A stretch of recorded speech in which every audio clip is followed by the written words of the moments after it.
Assalomu alaykum. Hozir men sizlarga kondensatorda qanday o'lchashni ko'rsatib beraman, ya'ni multimetr yordamida.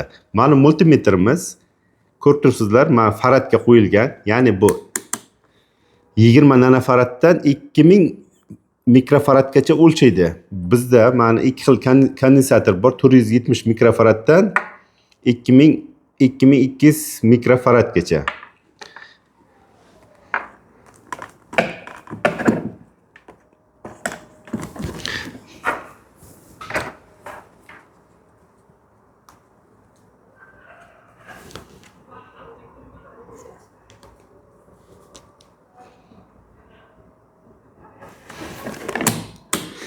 ...470 mikrofaradlik uchun men 470 ga qo'ydim.